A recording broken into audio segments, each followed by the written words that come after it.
नमस्कार दोस्तों, कविता Yadav YouTube channel पर आप सभी का स्वागत है। टीजीटी पीजीटी हिंदी और एनटीए नेट से संबंधित नए पाठ्यक्रम के आधार पर हम हिंदी के संपूर्ण पाठ्यक्रम की क्लासेस धीरे धीरे आगे बढ़ाते हुए आज की क्लास में हम करने वाले हैं हिंदी की अन्य गतिविधियों से संबंधित महत्वपूर्ण प्रश्नों को। आत्मकथा, संस्मरण और रेखा चित्र से संबंधित आज की क्लास में हम महत्वपूर्ण प्रश्न करेंगे, क्योंकि जीवनी से संबंधित हमने पिछली क्लासों में जीव के टॉपिक को अच्छे से कंप्लीट कर लिया था, देख लिया था जीवनी से संबंधित क्या महत्वपूर्ण तथ्य बनते हैं। फिर एक क्लास में हमने 25 क्वेश्चन भी कर लिए थे जीवनी से संबंधित। आज की क्लास में हम करने वाले हैं आत्मकथा, संस्मरण और रेखा चित्र से संबंधित, क्योंकि जिस भी टॉपिक को हम कंप्लीट करते हुए चल रहे हैं उसके प्रश्न उत्तरों को भी हम साथ साथ कंप्लीट करते हुए चल रहे हैं, क्योंकि परीक्षा की दृष्टि से ये अति महत्वपूर्ण हो जाता है। किसी भी टॉपिक को कंप्लीट करने के बाद उनके प्रश्न उत्तरों को करना, हमें परीक्षा में अधिक लाभ मिलेगा। इस तरह हम तैयारी करेंगे तो, और हमारी तैयारी संपूर्ण हिंदी से संबंधित पाठ्यक्रम की चली हुई है। एक एक टॉपिक को हमने क्रम वाइज लेते हुए आगे बढ़ते हुए अपनी क्लासेस को कर रहे हैं। जिस भी बच्चे ने हमारी पीछे की जो क्लासेस है वे अभी तक नहीं देखी तो प्लेलिस्ट में जाकर देख सकते हो, या पीछे की वीडियो में जा कर के आप सभी क्लासेस को देख सकते हो। EMRS और DSSB के पाठ्यक्रम के अनुसार हम अपनी क्लासेस को आगे बढ़ा रहे हैं, और साथ साथ हम NTA नेट में जो नए टॉपिक जोड़े गए हैं, जैसे कि कहानी, उपन्यास और निबंध, नाटक, इनसे संबंधित, जैसे कि विद्यापति की पदावलियाँ आदिकाल के अंतर्गत जैसे रेवा तट जोड़ा हुआ है, तो NTA नेट के अंतर्गत नए पाठ्यक्रम के अनुसार भी हम अपनी क्लासेस को लेते हुए आगे बढ़ रहे हैं। तो आज की क्लास में हम करने वाले हैं, सबसे पहले देख लेते हैं आत्मकथा के महत्वपूर्ण प्रश्न। क्या क्या आत्मकथा के महत्वपूर्ण प्रश्न बनते हैं, क्योंकि आत्मकथा, संस्मरण और रेखा चित्र के टॉपिक को हमने अच्छे से कंप्लीट कर लिया है। उनसे बनते हुए जो महत्वपूर्ण तथ्य है परीक्षा में बार बार पूछे जाते हैं, उनको हमने कर लिया था पिछली क्लासों में। तो निम्नलिखित में से हिंदी की प्रथम आत्मकथा रचना है। इनमें से हिंदी की प्रथम आत्मकथा रचना पूछी हुई है। इनमें हिंदी की प्रथम आत्मकथा रचना कौन सी है, तो आप बता सकते हो। मैंने बताया था अर्धकथानक जो आत्मकथा है हिंदी की प्रथम आत्मकथा मानी जाती है। प्रथम परीक्षा में कई बार पूछा गया है ये प्रश्न, तो बिल्कुल ध्यान से करना है आपको। और जो आप बता सकते हो अर्धकथानक का जो रचनाकार रहे हैं वो कौन है, तो अर्धकथानक के रचनाकार रहे हैं बनारसी दास जी अर्धकथानक के रचनाकार रहे हैं। और इन्होंने क्या किया था, इन्होंने इस आत्मकथा के अंतर्गत अपने जीवन के 55 वर्षों का विवरण दिया था। कितने वर्षों का? पूछ सकते हैं कि इनमें से कौन सा ऐसा रचनाकार है जिन्होंने अपने जीवन के 55 वर्षों का वर्णन दिया था। 55 वर्षों का वर्णन दिया था अर्धकथानक के अंतर्गत। बढ़ते हैं नेक्स्ट क्वेश्चन की तरफ। हरिवंश राय बच्चन की आत्मकथा कितने भागों में प्रकाशित की गई? हरिवंश राय बच्चन जी की जो रचना है वो कितने भागों में प्रकाशित की गई आत्मकथा? ये इनको प्रकाशित किया 4 खंडों में, यानी कि 4 भागों में। कौन कौन सी, आप एक बार रिवाइज कर सकते हो, मैंने पीछे भी बता दिया था। क्या बोलूँ क्या याद करूँ 1959, क्योंकि इनका क्रम वाइज भी, क्रम से लगाना भी कई बार परीक्षा में आया हुआ है कि इनको क्रम वाइज लगाइए। तो नीड़, फिर उसके बाद आएगा, पहले आएगा क्या बोलूँ क्या याद करूँ, फिर नीड़ का निर्माण 1970 में, उसके बाद आएगा बसेरे से दूर 1978 ईस्वी में,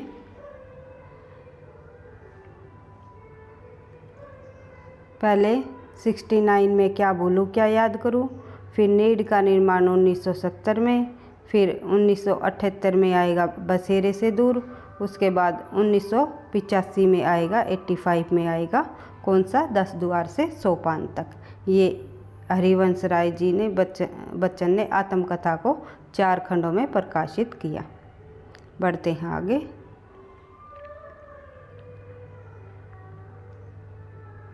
निम्नलिखित में से कौन सा युग्म असंगत है? इनमें से कौन सा युग्म असंगत है ये पूछा हुआ।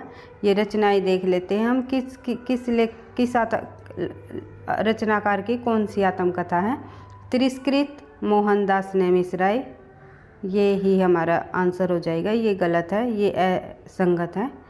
अनन्या से अनन्या प्रभा खेतान, बिल्कुल सही है। जूठन ओम प्रकाश वाल्मीकि, बिल्कुल सही है। हाथ से रमेणिका गुप्ता, बिल्कुल सही है। तिरस्कृत मोहनदास नेमिशराय का नहीं है भाई, सूरजभान चौहान का है। किन का है?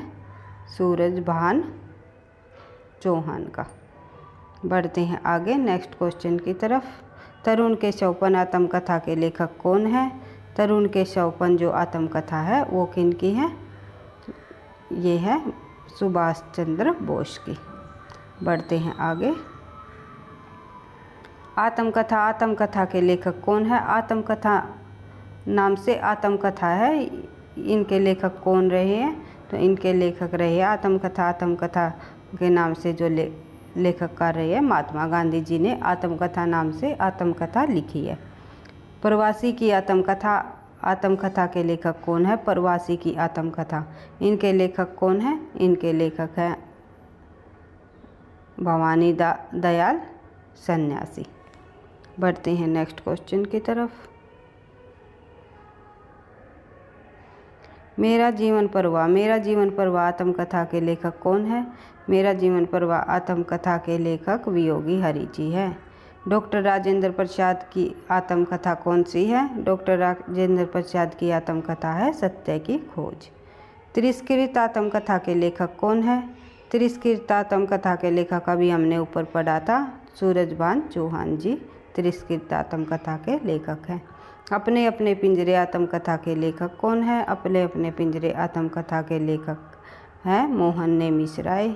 दस्तक जिंदगी की आत्मकथा के लेखक कौन है? दस्तक जिंदगी की आत्मकथा के लेखक कौन है? देख लेते हैं एक बार। इनकी चित्रा मुर्दगल, प्रतिभा अग्रवाल, प्रभा खेतान, शिवानी। इम्पोर्टेंट क्वेश्चन है भाई, महिलाओं आत्मकथाओं से भी संबंधित प्रश्न पूछ लिए जाते हैं। तो प्रतिभा अग्रवाल जी है दस्तक जिंदगी की आत्मकथा के लेखक मानी गई है, लेखिका मानी गई है। बढ़ते हैं आगे। लगता नहीं है दिल मेरा, ये इस आत्मकथा के लेखक कौन है? लगता नहीं है दिल मेरा, तो किन्होंने लिखी? ये लिखी कृष्णा सोबती जी ने आत्मकथा। बढ़ते हैं आगे। बूंद बावड़ी आत्मकथा के लेखक कौन है?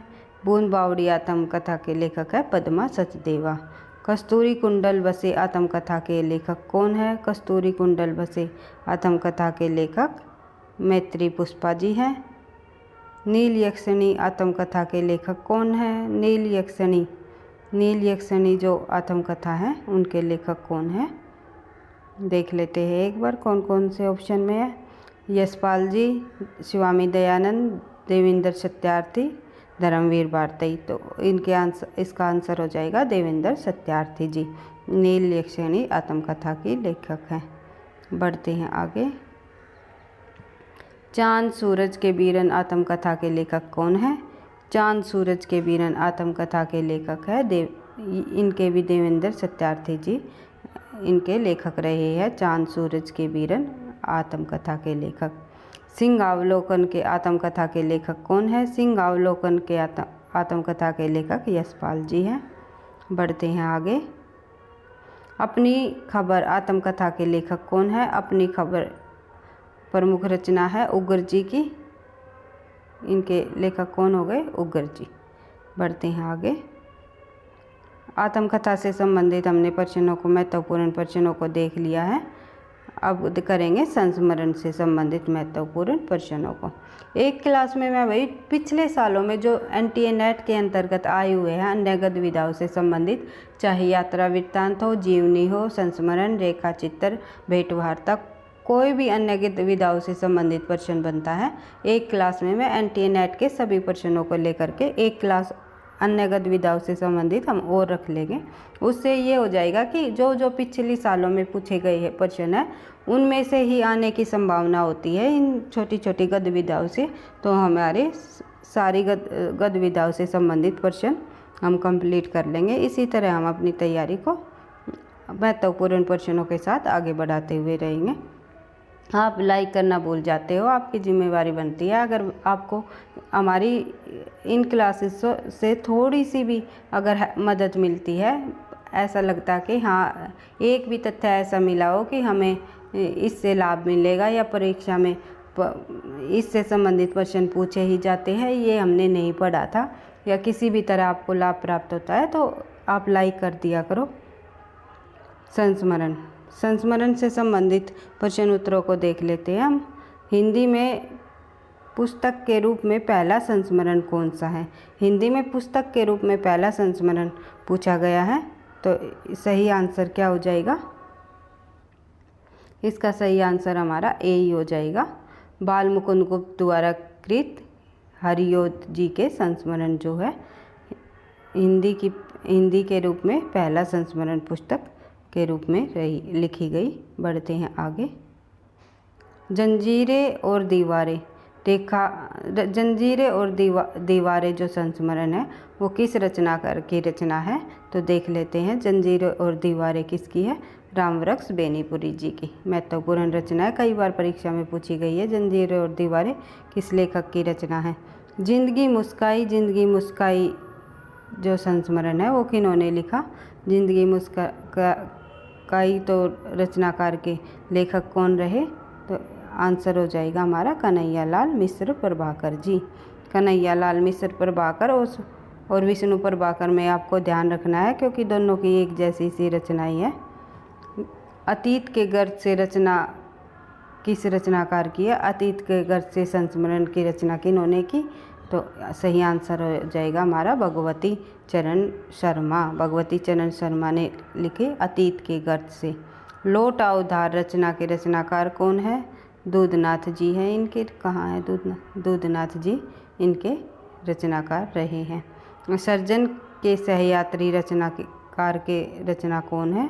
सर्जन के सहयात्री इनके रचनाकार कौन रहे? तो आंसर हो जाएगा हमारा हरि भाऊ उपाध्याय जी, सर्जन के सहयात्री। हम हशमत रचना किस रचनाकार ने लिखी? यानी हम हशमत संस्मरण के रचनाकार कौन रहे? तो हम हशमत लिखी इन्होंने कृष्णा शोभती जी ने। बढ़ते हैं आगे। सेवाराम की डायरी रचना किस रचनाकार की है? सेवाराम की जो डायरी है उस संस्मरण की रचना किन्होंने की? सही आंसर हो जाएगा हमारा श्री राम जी ने। मृत्युजन्य रविंदर किस रचनाकार की है? मृत्युजन्य रविंदर रचना रही है हजारी प्रसाद द्विवेदी जी की।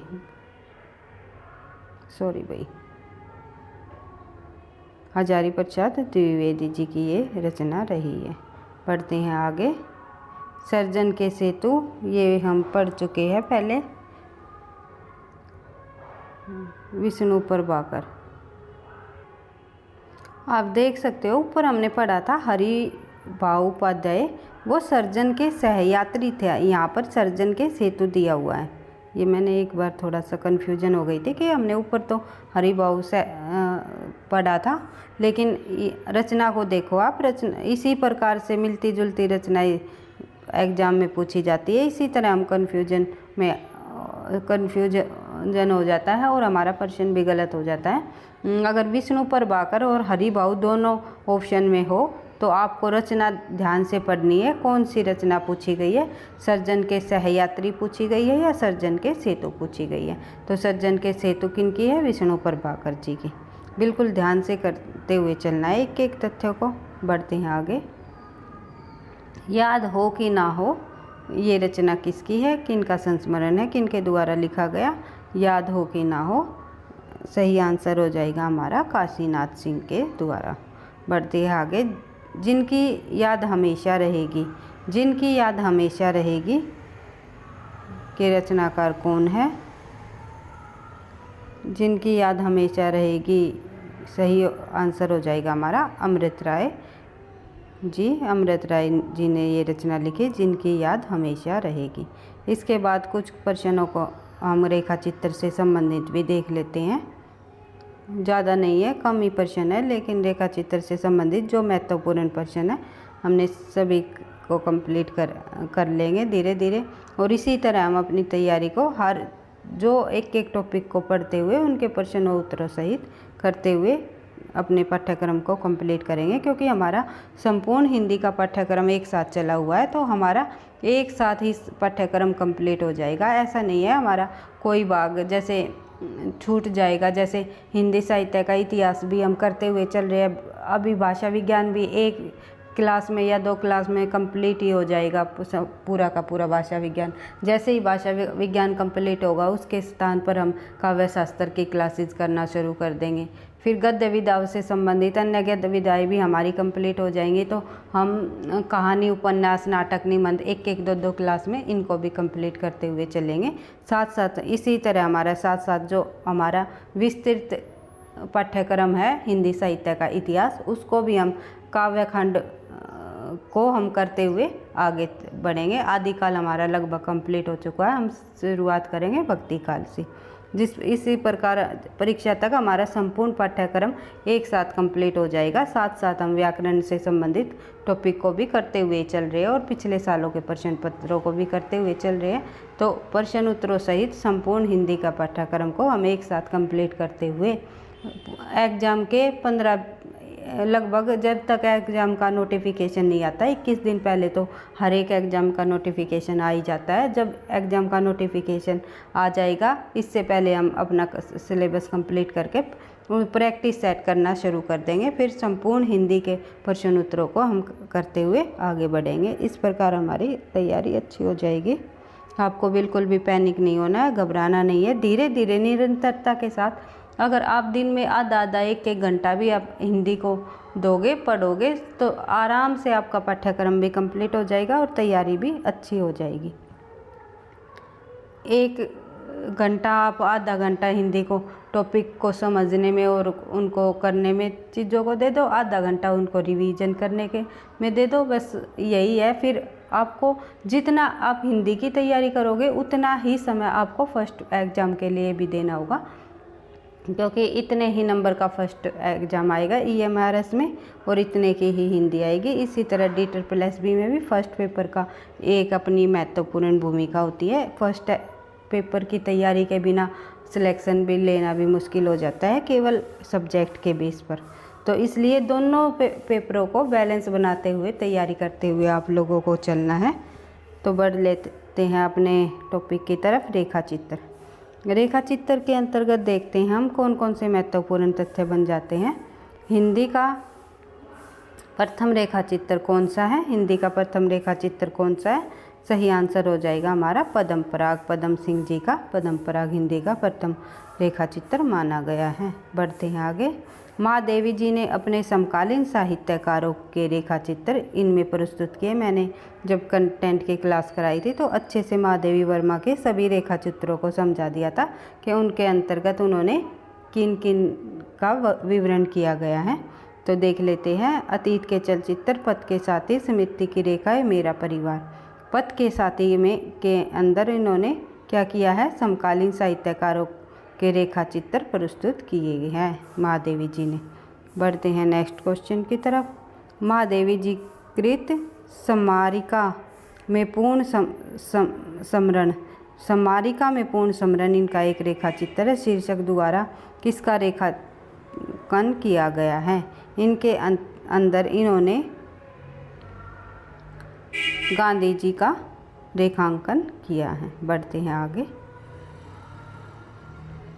महादेवी जी ने मोर, गिलहरी के छोटे छोटे बच्चे, हिरण, शावक, खरगोश, गाय आदि पशु पक्षियों के जीवन के संबंध रेखा चित्रों का प्रस्तुतिकरण किस नाम से किया है? उन्होंने मेरा परिवार नाम से इनका प्रस्तुतिकरण किया है।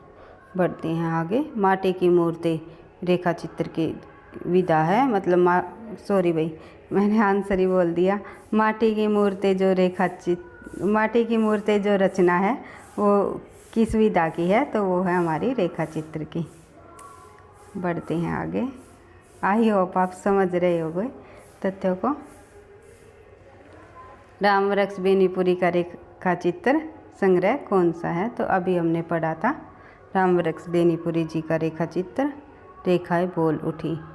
ये नहीं पढ़ा, माटी की मूर्ति पढ़ी थी। बढ़ते हैं आगे।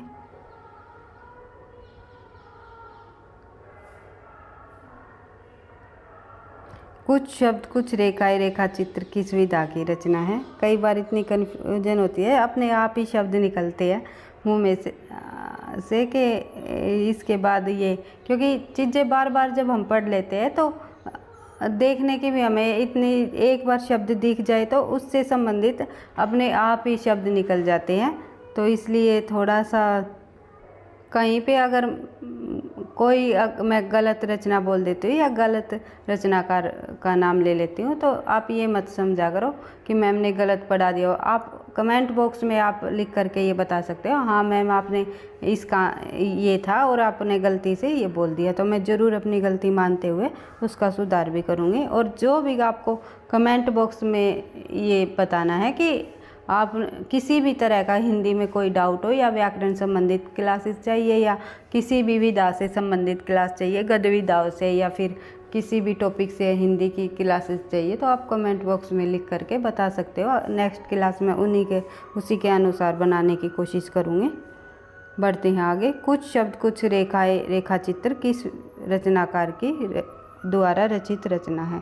कुछ शब्द और कुछ रेखाएं, तो सही आंसर हो जाएगा हमारा विष्णु प्रभाकर जी की ये रचना है कुछ शब्द कुछ रेखाएं, जो कि एक रेखा चित्र है। रेखा और रंग जो रचना है वो रेखा चित्र है, वो किन का है, विनय मोहन शर्मा जी का है रेखा और रंग। बढ़ते हैं आगे। रेखाएं बोल उठी रेखा चित्र किस रचनाकार की रचित रचना है। रेखाएं बोल उठी है देवेंद्र सत्यार्थी जी की रचना।